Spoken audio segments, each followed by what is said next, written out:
नमस्कार दोस्तों, मैं आचार्य रविंद्र अध्यात्म वर्णीश पर आपका स्वागत करता हूं। दोस्तों, दक्षिण दिशा और दक्षिण दिशा में स्थित मुख्य द्वार को संकट का द्वार क्यों कहा जाता है? देखिए, वास्तु शास्त्र एक ऐसा शास्त्र है जो हम कह सकते हैं कि वास्तु विज्ञान के रूप में कार्य करती है।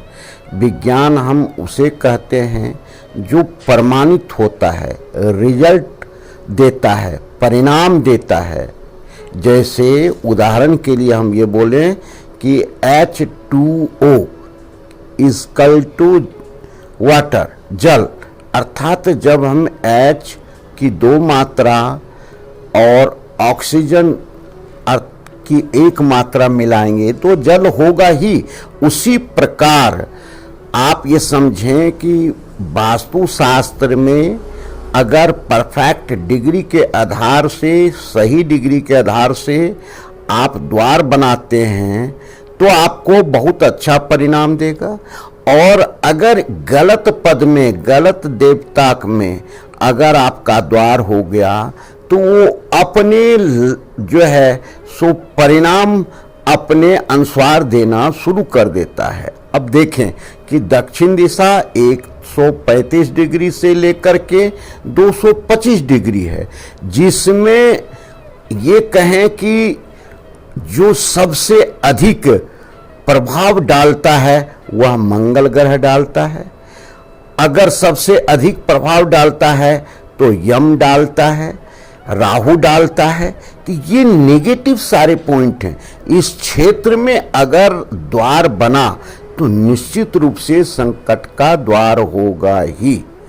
अब देखें कि अगर सही पद में, अर्थात हम जब अग्निकोण से नैऋत्य के तरफ चलते हैं उसे 9 भाग में बांट देते हैं और चौथे पद में आप द्वार बनाते हैं जिसको गृच्छत पद कहते हैं, तो इसमें जो बना हुआ द्वार है अपार धन देता है, संपत्ति देता है, कामयाबी देता है और कई फैक्ट्री का मालिक बना देता है।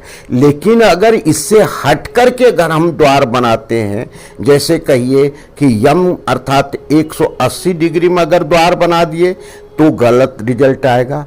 SSW में द्वार बना दिए अर्थात 190 डिग्री में द्वार बना दिए तो गलत रिजल्ट आएगा।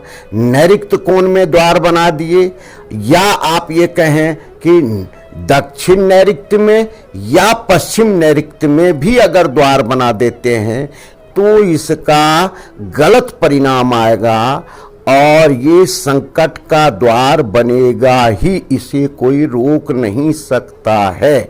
अगर आप इससे बचना चाहते हैं, आप सही पद में द्वार बनाएं और द्वार में जो भी सही मंगल चिन्ह है उसे आप अगर समाहित कर लेते हैं, और वास्तु के कुछ नियम हैं जिसे आप समाहित कर सकते हैं और कर लेते हैं, तो ये आपको मंगल द्वार हो सकता है, शुभ लाभ का द्वार हो सकता है और कृति का द्वार हो सकता है।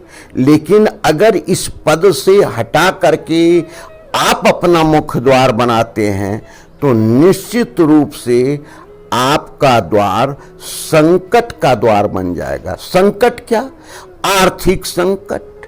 संकट क्या? जो मुखिया है घर में उसे रोग व्याधि इत्यादि का संकट। संकट क्या? जो मुखिया है या अदर लोग हैं उसकी सभी के बीच में रिलेशन का संकट हो जाएगा। और संकट क्या? वह व्यक्ति डरपोक हो सकता है, कायर हो सकता है, अपने जीवन में सही कार्य नहीं कर सकता है। और क्या संकट? वह गलत लत में पड़ सकता है, गलत संगति में पड़ सकता है। तो ये सारे संकट द्वार हो सकता है। यहाँ तक कह सकें कि अगर व्यवस्थित आपने द्वार नहीं बनाया और अगर उसका ट्रीटमेंट नहीं करवाया तो आकस्मिक मौत का द्वार हो सकता है, भयावह रोग का द्वार हो सकता है। तो ये सारे वास्तु में डिटेल से हम कई वीडियो में बता चुके हैं और इस वीडियो में खास करके हम ये बताना चाहते हैं कि कोई भी दर्शक जो इस वीडियो को देख रहे हैं, आप चाहें तो हमारे कमेंट में आकर के संपर्क कर सकते हैं। आप अपने दक्षिण मुखी द्वार को संकट का द्वार नहीं बनाएं, अर्थात सही पद में बनाएं और इसका भरपूर आनंद लें। जीवन में कामयाबी, सफलता, आर्थिक उन्नति, कई फैक्ट्री का मालिक, सभी चीज आप प्राप्त कर सकते हैं, अर्थात सफलता ही सफलता प्राप्त कर सकते हैं। तो ये वीडियो आप लोगों के लिए है, आपको पसंद आता है तो इसका लाभ अपने मित्र मंडली में भी आप लाइक करके शेयर करके कर सकते हैं। धन्यवाद। फिर मिलते हैं अगले वीडियो में। नमस्कार।